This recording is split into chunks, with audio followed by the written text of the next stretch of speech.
मैं एक ऐसे ख़ानदान से ताल्लुक़ रखती हूँ जहाँ की लड़कियाँ डॉक्टर बनने के लिए सपने देखा करती हैं, मगर उनके सपने इतनी आसानी से पूरे नहीं होते।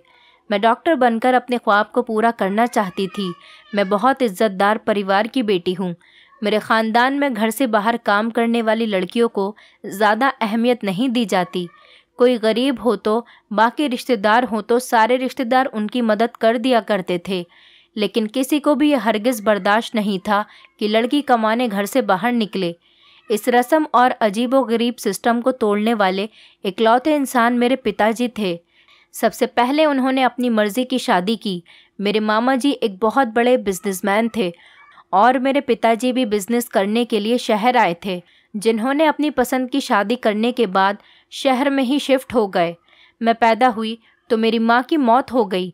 मेरे पिताजी और मामा बिज़नेस में पार्टनर थे और बहुत अच्छे दोस्त भी थे। मामा जी के देहांत के बाद पिताजी बहुत टूट गए थे। उनको अपना होश भी नहीं रहा था। पिताजी को मेरा ध्यान कभी नहीं आया। मेरे ख़ानदान के लोगों ने ही मेरी परवरिश की। मैं अपने ददिहाल में ही रही, इस तंग माहौल में जहाँ सांस लेते हुए भी घुटन महसूस होती थी। मेरी एक बुआ एबनॉर्मल थी, इसीलिए उन्हें कभी कमरे से बाहर नहीं निकाला जाता था। जब मैं बड़ी हुई तो मुझे उनको देखकर बहुत अफसोस होता था और बहुत हमदर्दी भी थी। सब लोग बुआ को पागल कहा करते थे, मगर मेरे साथ बुआ बहुत खुश रहती थी और हम बहुत सारी बातें करते थे। मेरे पिताजी महीने में एक बार मुझे अपने साथ शहर ले जाते थे। उन्होंने दूसरी शादी कर ली थी। आप लोगों के लिए ये ताज्जुब की बात होगी, लेकिन मेरी दूसरी माँ बहुत ही ज़्यादा अच्छी थी। शायद इतनी अच्छी थी कि मेरी सगी माँ भी इतनी अच्छी नहीं होती। और उन्होंने पिताजी से कहा कि हम पायल को अपने साथ ही रख लेते हैं। उस वक्त मैं 14 साल की थी। मेरे ख़ानदान के लोग मेरी शादी करने की बातें कर रहे थे, लेकिन मेरे पिताजी ऐसा नहीं चाहते थे कि मेरी इतनी कम उम्र में शादी हो जाए। मेरे पिताजी मुझे अपने साथ शहर ले आए। मैं शहर आई तो मेरा बस एक ही ख्वाब था कि मुझे पागल लोगों का इलाज करना है। मैं एबनॉर्मल और पागल लोगों का इलाज करना चाहती थी। मेरे ख़ानदान के लोगों को इस बारे में जब पता चला तो क़यामत आ गई। मेरी दादी तो बहुत ही गुस्से में आ गई थी और मेरे ताऊ जी तो रिश्तेदारी ख़त्म करने पर ही उतर आए थे। मगर मेरे पिताजी ने ठान लिया था कि मेरे पिताजी मेरे ख़ानदान वालों की बातों पर नहीं जाएंगे। मेरे पिता मेरे सारे सपने पूरे करना चाहते थे। उन्होंने मुझे आज़ादी दी और कहा कि जो तुम चाहो वैसा करो। ऐसे ही मेरे 6 साल बहुत मुश्किल से कटे। ये बात तो सबको पहले से ही पता थी कि मैं बहुत ज़्यादा पढ़ना चाहती हूँ और डॉक्टर बनना चाहती हूँ, इसलिए मेरे ख़ानदान वाले मुझे अछूत समझते थे। कोई भी मुझसे बात नहीं करना चाहता था, ना ही किसी को मेरी परवाह थी, लेकिन फिर भी मैं अपने मकसद में कामयाब होना चाहती थी। मैंने अपनी कोशिश जारी रखी, यहाँ तक कि मैंने अपनी मंजिल को पा लिया। आज मैं अपने मकाम तक पहुँच चुकी हूँ। मेरी उम्र 28 साल है और अब मैं डॉक्टर बन चुकी हूँ। मैंने अपने पेशे को ही अपनी ज़िंदगी बना लिया। ये पागल लोग मुझे बुरे नहीं लगते थे, मैं इनको अपना मानती हूँ। कई पागल मरीज़ मेरे इलाज से सेहतमंद हो चुके हैं। मैं आप लोगों के साथ अपनी कहानी शेयर करना चाहती हूँ। आगरा के हॉस्पिटल में जवान लड़कियों की बच्चेदानी के साथ क्या खेल खेला जा रहा था, ये राज सुनकर आपके भी रोंगटे खड़े हो जाएंगे। आखिर इन लड़कियों की बच्चेदानी किस इस्तेमाल में ली जाती थी? मुंबई से लेकर आगरा तक का सफ़र आसान नहीं था। मैं कभी भी यहाँ नहीं आना चाहती थी, मगर मेरा ट्रांसफ़र कर दिया गया था। मुझ पर काफ़ी सारे इल्ज़ाम लगाकर और मेरी काबिलियत पर कई झूठे सवाल लगाकर उठाकर मुझे 2 ऑप्शन दिए गए थे। मुझे अस्पताल के डॉक्टर पकड़ने को कहा गया था। डॉक्टर पायल, आपके पास सिर्फ 2 ही रास्ते हैं। पहला ये कि हम आपका लाइसेंस कैंसिल करके आपका केस मीडिया पर दे देंगे, जिसकी वजह से आपका पूरा करियर ख़त्म हो जाएगा और यहाँ मुंबई के किसी दूसरे अस्पताल में आपको जॉब भी नहीं मिलेगी। दूसरा रास्ता ये है कि आपका ट्रांसफ़र कर दिया जाए, जिस वजह से आपकी इज्जत भी बच जाएगी और हमारे अस्पताल का नाम भी बदनाम नहीं होगा। मुझ पर अपने खिलाफ़ लगाए हुए झूठे इल्ज़ाम सुनकर बहुत तकलीफ़ हो रही थी, मगर मेरे पास और कोई रास्ता नहीं था। इसीलिए मैंने ट्रांसफ़र वाला ऑप्शन चूज़ किया, क्योंकि मेरे ख़िलाफ़ अपनी बेगुनाही साबित करने के लिए कोई सबूत नहीं था। मजबूरन मुझे आगरा के हॉस्पिटल में आना पड़ा। यहाँ आने से पहले ही मैं यहाँ की काफ़ी कहानियाँ सुन चुकी थी। यहाँ आने से बेहतर डॉक्टर समझते थे कि अपनी नौकरी छोड़ दें, क्योंकि यहाँ का माहौल बहुत ही ख़राब था। और दूसरी बात ये थी कि यहाँ सबसे ख़तरनाक पागलों को रखा जाता था। मैं पहले जिस पागल खाने में नौकरी करती थी, वहाँ पर वो मरीज़ आते थे जिनका इलाज पॉसिबल होता था, मगर आगरा के हॉस्पिटल में तो सुना था कि यहाँ लाइलाज मरीज़ों को रखा जाता है जिनका कोई इलाज नहीं है। वहाँ जाने से पहले ही वहाँ की कहानी मुझ तक पहुँच चुकी थी। जिसने भी इस हॉस्पिटल के बारे में सुना, मुझे वहाँ जाने से रोकना चाहा, मुझसे बहुत मना किया, मगर मैं भी मजबूर थी। अगर वहाँ नहीं जाती तो मैं सबके सामने जलील हो जाती। मुझ पर लगाए गए झूठे आरोप सारी दुनिया के आगे पेश कर दिए जाते, फिर मैं बेगुनाह होते हुए भी गुनाहगार साबित कर दी जाती। इससे बेहतर यही था कि मैं आगरा के हॉस्पिटल में ही ट्रांसफ़र हो जाती। इसलिए मैं आगरा आने के लिए राज़ी हो गई थी। शाम के वक्त तक मैं हॉस्पिटल पहुंच चुकी थी। शाम के तकरीबन 5 बज रहे थे। यहाँ का माहौल तो मैंने आते ही देख लिया था। जब मैंने वहाँ एंट्री की, तभी एक कैदी लड़की ने मुझ पर हमला करने की कोशिश की थी। मैं उसी वक्त समझ गई थी कि मेरा यहाँ बहुत मुश्किल वक्त गुजरने वाला है। मैंने जाते ही अपना चार्ज संभाल लिया। मैं चाहती तो आने के 2-3 दिन बाद भी ज्वाइन कर सकती थी, मगर मैंने सोचा कि काम तो करना ही है, आज नहीं तो कल, कल नहीं तो परसों। इसलिए बेहतर यही होगा कि मैं आज से अपनी ड्यूटी ज्वाइन कर लेती हूँ। पागल खाने के पास ही डॉक्टर स्टाफ के लिए हॉस्टल बना हुआ था। वहाँ कोई भी मुंबई का नहीं था। लोगों को बहुत हैरत थी कि मैं इतना बड़ा मुंबई शहर छोड़कर यहाँ आई हूँ। मैंने किसी से ज़्यादा दोस्ती करनी पसंद नहीं की। मैं अपने काम से काम रखती थी। मेरा काम पागल औरतों का इलाज करना था। वहाँ अलग अलग तरीके के पागल लोगों को रखा गया था। सबसे ख़तरनाक कैदी औरतों को बेड़ियाँ डाली जाती थीं और उनको जंजीरों से बांधा जाता था ताकि वो खुद को नुकसान न पहुँचा सके। मेरी ड्यूटी अभी दिमागी बीमार औरतों का इलाज करना था, जो बहुत ही ख़तरनाक पागल औरतें थीं, जिनके इलाज के लिए मेल डॉक्टर की टीम भी थी। मेल डॉक्टर के अलावा वहाँ कोई नहीं जाता था। मैं बहुत लगन और मेहनत से अपने मरीज़ों का इलाज कर रही थी। मेरी एक मरीज़ लड़की से बहुत अच्छी दोस्ती हो गई थी। वो मेरे इलाज और मेरे उस पर ज़्यादा ध्यान देने की वजह से वो बहुत जल्दी ठीक हो रही थी और अक्सर मैं उसे अपने साथ अपने ऑफिस में बिठा लिया करती थी। एक दिन वो मुझसे कहने लगी, पायल, तुम्हें पता है वो जो बड़ा डॉक्टर आया है ना, वो बिल्कुल अच्छा नहीं है और जानबूझकर बहुत ज़ोर ज़ोर से टीके लगाता है, यहाँ बाजू में लगाता है। वो लड़की मुझे अपनी दोस्त समझती थी, इसलिए वो मेरा नाम लेकर मुझे पुकारती थी। उसका नाम रिंकी था। मैंने उससे पूछा कि कौन सा बड़ा डॉक्टर? वो कहने लगी, वो रोज़ मेरी दोस्त को कहीं लेकर जाता है। मैं उसको अपने कमरे की खिड़की से छुपकर देखती हूँ। मुझे उसकी बातों पर यकीन नहीं आया। मैंने सोचा कि किसी डॉक्टर को क्या पड़ी होगी जो आधी रात को किसी पागल लड़की का इलाज करने आए। फिर रोज़ वो लड़की मुझसे एक ही बात कहने लगी। मैंने अपना दिमाग लगाया कि वो तो अब धीरे धीरे काफ़ी सेहतमंद और बिल्कुल ठीक होती जा रही थी। हो सकता है वो सच कह रही हो।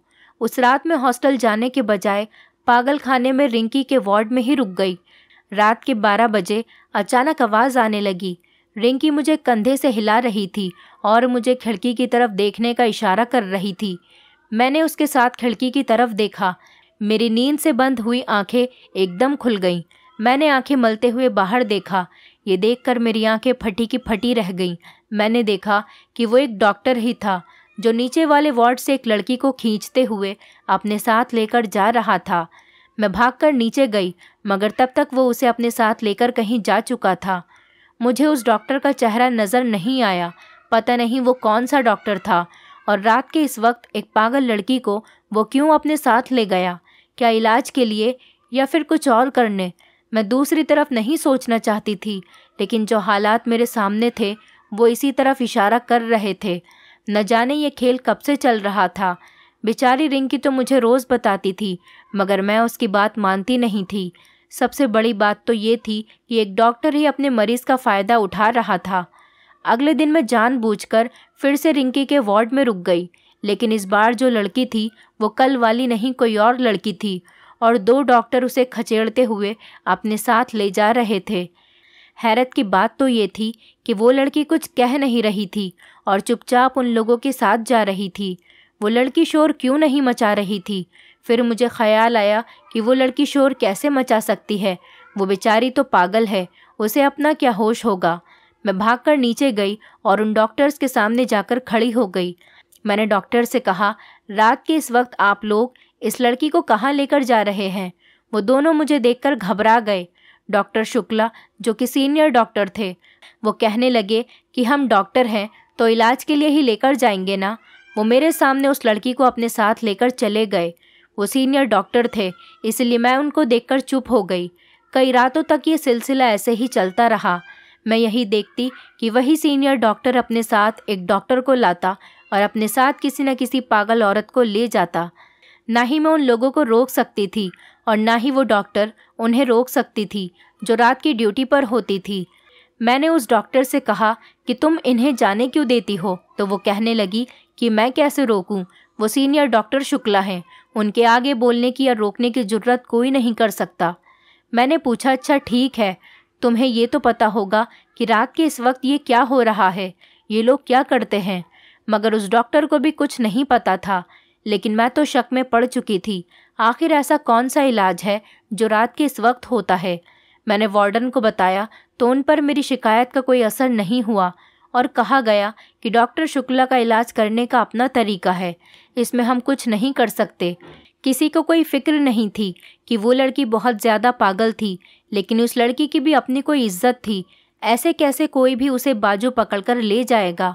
मुझे बहुत बुरा लग रहा था। मेरा दिल बार बार कह रहा था मुझे लड़कियों के लिए कुछ करना चाहिए। मैंने एक एप्लीकेशन लिखी कि मेरी ड्यूटी इस वार्ड में ही लगा दी जाए, लेकिन उस पर से भी साफ इनकार हो गया। कहा गया कि वो बहुत ख़तरनाक पागल औरतों का वार्ड है, आप वहाँ हैंडल नहीं कर सकती। मैं मायूस हो गई और हर तरफ से रास्ता बंद था।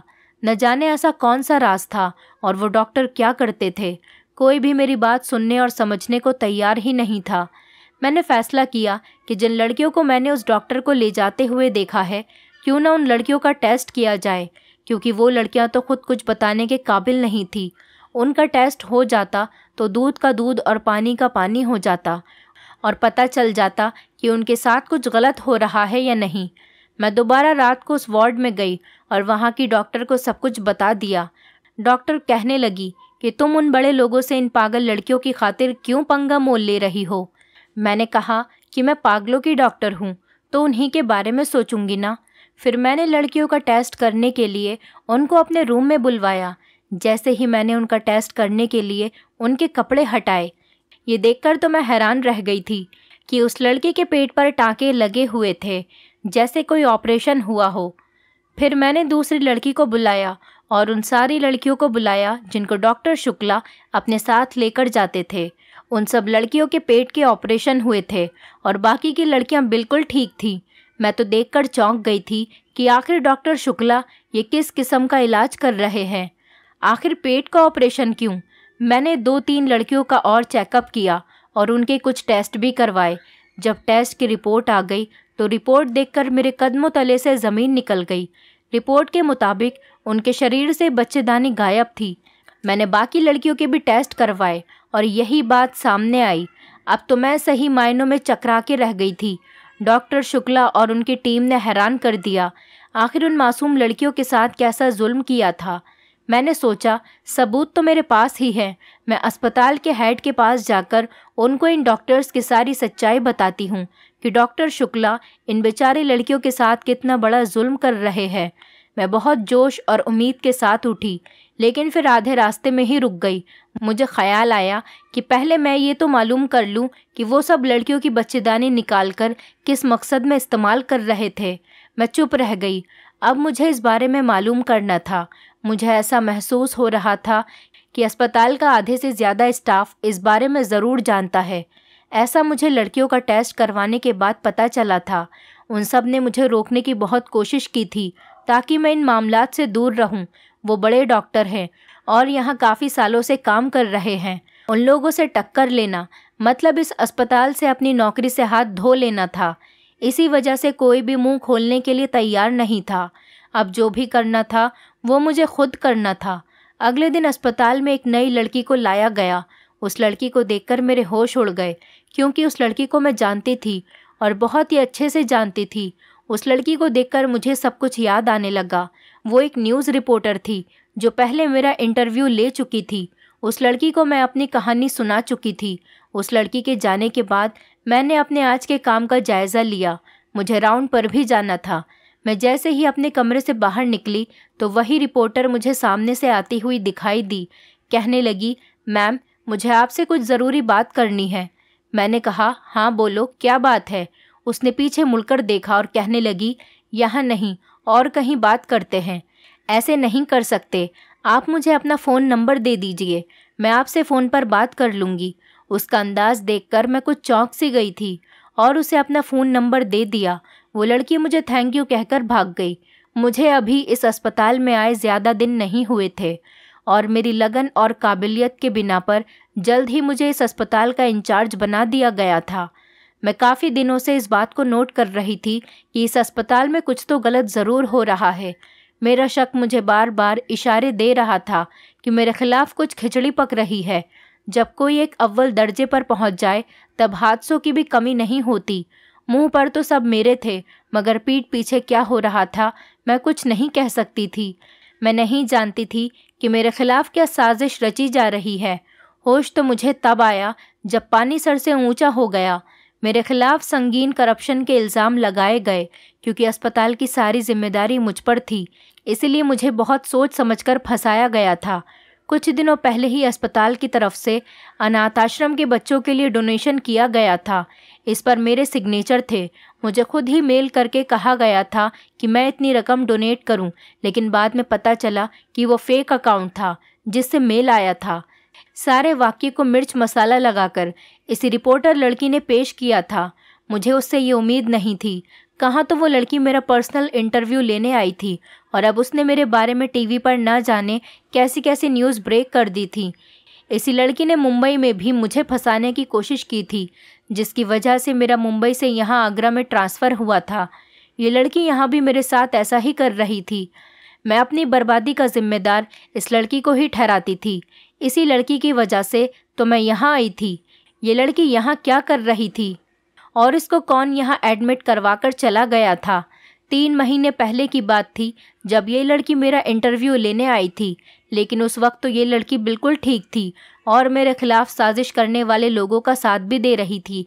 मगर अब बीमार होकर वो लड़की यहाँ इस अस्पताल में एडमिट थी। मैं उसके पास गई तो वो मुझे खोई खोई नज़रों से देख रही थी, जैसे मुझे पहचानने की कोशिश कर रही हो। मैंने ध्यान से उस लड़की की तरफ देखा। उसके शरीर पर चोटों के काफ़ी निशान थे।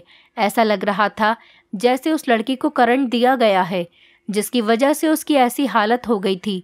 जो भी था, मगर इस लड़की ने मेरे साथ बहुत बुरा किया था, मगर बदला लेने के लिए मैं उसके साथ बुरा नहीं कर सकती थी।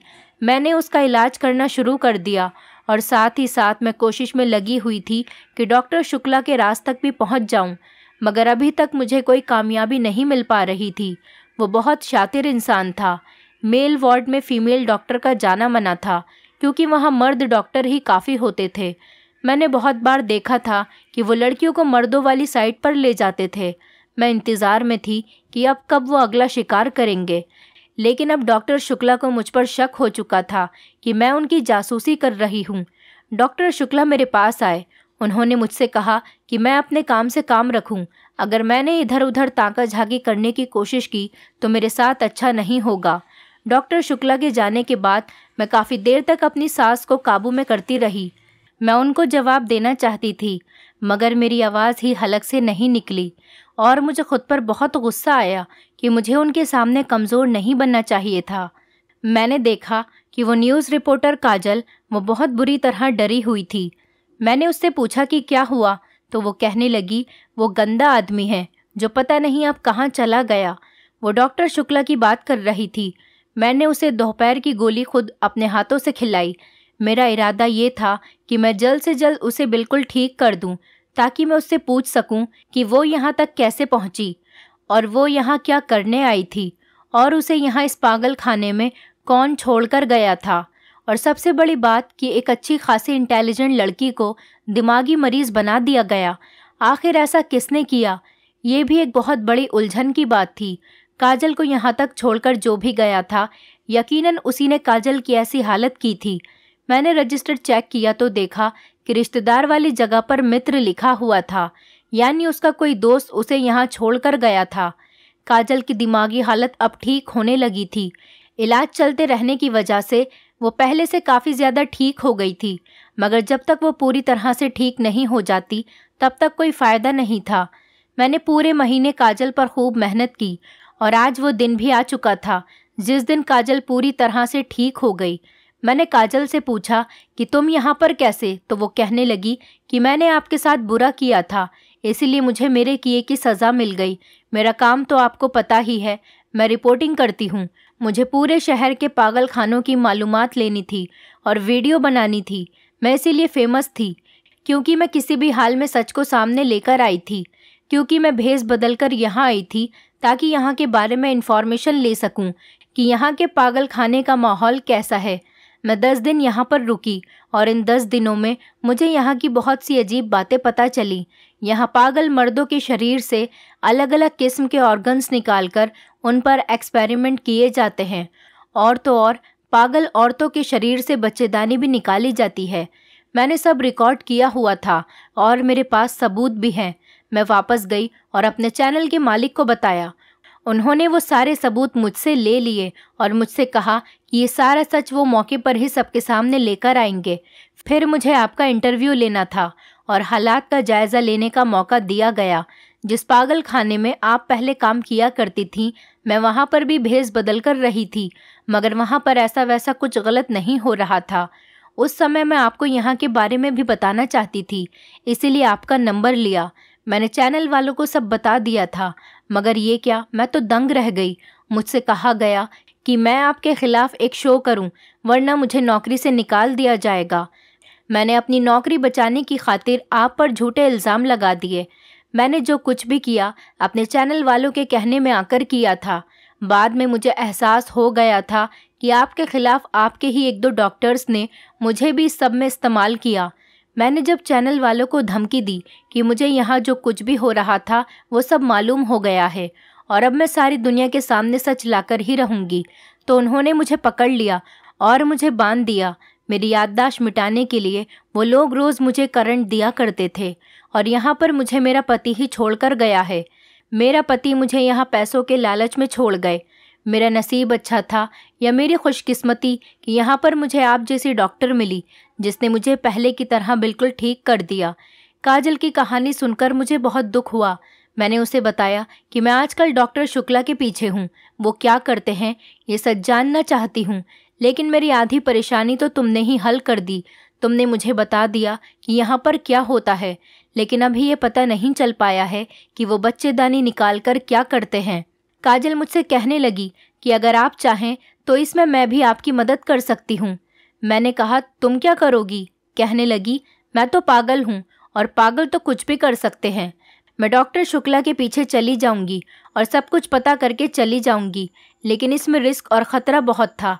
मैं काजल की जान को ख़तरे में नहीं डाल सकती थी, चाहे कुछ भी हो जाए, क्योंकि काजल पहले भी काफ़ी नुकसान उठा चुकी थी। अब मैं ऐसा कुछ नहीं चाहती थी। अब मेरे पास एक और बहुत अच्छा प्लान था। उसी आइडिया के अकॉर्डिंग चलकर सारी सच्चाई हमें मालूम हो सकती थी।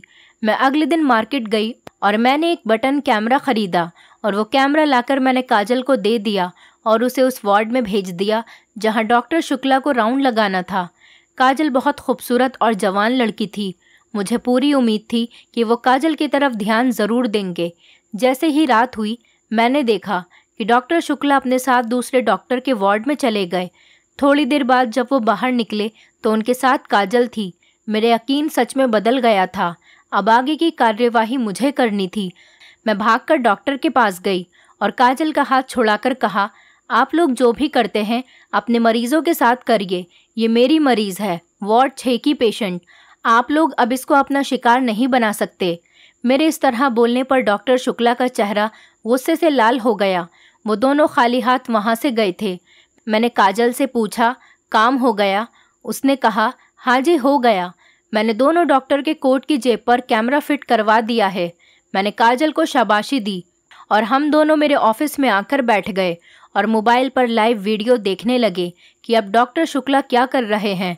डॉक्टर शुक्ला ने अपनी लेबोरेटरी में जाते ही झटके से टेबल पर हाथ मारा और दूसरे डॉक्टर से कहा, वो पिद्दी सी डॉक्टर इतने दिनों से हमारा रास्ता रोक रही है, इसका तो कुछ करना ही होगा। इससे पहले कि वो हमारी असलियत तक पहुँचे, हमें उसका कांटा साफ करना पड़ेगा। मैं अपने बारे में ये प्लानिंग सुनकर हंस पड़ी। अभी उनको मेरे बारे में पता नहीं था। उसी वक्त एक और डॉक्टर कमरे में आए। उसके साथ एक बेहोश लड़की थी जिसे उन्होंने टेबल पर लिटा दिया। आज शायद वो इस बेचारे की बच्चेदानी निकालने वाले थे। मेरा दिल चाहा कि भागकर उसके पास जाऊं और उस लड़की को बचा लूं, मगर सबूत बनने के लिए ये ज़रूरी था कि मैं चुपचाप ये रिकॉर्डिंग होने दूं। उन्होंने उस लड़की के शरीर से बच्चेदानी निकालकर एक प्लास्टिक की थैली में डालकर उसे पैक कर लिया। उसके बाद उसके शरीर पर टाँके लगा दिए और लड़की को वहाँ से भेज दिया। ये सब मेरे पास रिकॉर्ड हो चुका था और ये सबूत उस डॉक्टर शुक्ला को जेल भिजवाने के लिए काफ़ी था। बाकी की बातें तो अरेस्ट होने के बाद वो खुद पुलिस को बता देता। मैंने अगले दिन सारे सबूत पुलिस को देने के बजाय सोशल मीडिया पर अपलोड कर दिए। उससे पहले मेरे दिमाग में ख्याल आ गया था कि अगर पुलिस भी इन लोगों के साथ मिली हुई होगी और उन लोगों ने भी मेरे सारे सबूत ज़ाया कर दिए तो क्या होगा। इसीलिए मैंने सोशल मीडिया पर सारे सबूत डाल दिए। एक तूफान सा मच गया था। पुलिस पर दबाव बढ़ गया। आखिरकार पुलिस को इन सब डॉक्टर को गिरफ्तार करना ही पड़ा। डॉक्टर शुक्ला ने पुलिस को जो बयान दिए थे, वो जो भी एक्सपेरिमेंट करना चाह रहा था, वो ट्रांसजेंडर के अंदर बच्चेदानी प्लांट करके बच्चों की पैदाइश करवाने के तरीकों पर रिसर्च कर रहा था। उसने काफ़ी ट्रांसजेंडर के अंदर उन लड़कियों से निकाली गई बच्चेदानी प्लांट की थी और आर्टिफिशियल बर्थ के तरीके को रिवाज देना चाहता था। उसके अलावा जो औरतें बांझ होती या किसी भी वजह से अपनी बच्चेदानी को खो देती थीं, ये भारी रकम लेकर ऑपरेशन करके उनमें बच्चेदानी प्लांट कर देते थे। अभी इन सब चीज़ों पर रिसर्च चल ही रही थी कि वो सब मेरी नज़रों में आ गए। मैं उनके पीछे पड़ गई और सारी कहानी जानने की खातिर उनको ट्रैप किया। इसके अलावा काजल ने जो सबूत कुछ महीना पहले इकट्ठे किए थे, उसने वो भी सोशल मीडिया पर डाल दिए। साथ ही अपने चैनल वालों पर भी मुकदमा कर दिया। काजल ने एक वीडियो बयान देकर मेरी बेगुनाही को भी साबित कर दिया। उन डॉक्टर को अदालत ने सज़ा दे दी थी और उनका लाइसेंस कैंसिल कर दिया गया। मेरी सच्चाई पता चलने पर मुंबई में मुझे दोबारा अपना चार्ज संभालने की ऑफ़र मिल गई, मगर मैं अब यहाँ ही रहना चाहती थी। यहाँ का माहौल ख़राब नहीं करना था और उसे ठीक करने के लिए यहाँ मुझ जैसी डॉक्टर की काफ़ी ज़रूरत थी। मैं यहाँ पर काफ़ी लगन और मेहनत से काम करती हूँ। ज़्यादा से ज़्यादा पागलों को ठीक करने की कोशिश करती हूँ ताकि वो भी हम तुम जैसी ज़िंदगी जी सकें। दोस्तों, उम्मीद करती हूँ आपको हमारी कहानी पसंद आई होगी। कहानी पसंद आई है तो वीडियो को लाइक करें, चैनल पर नए हैं तो चैनल को सब्सक्राइब करें और हाँ, नोटिफिकेशन बेल को ज़रूर दबाएं ताकि अगली अपडेट सबसे पहले आपको मिले।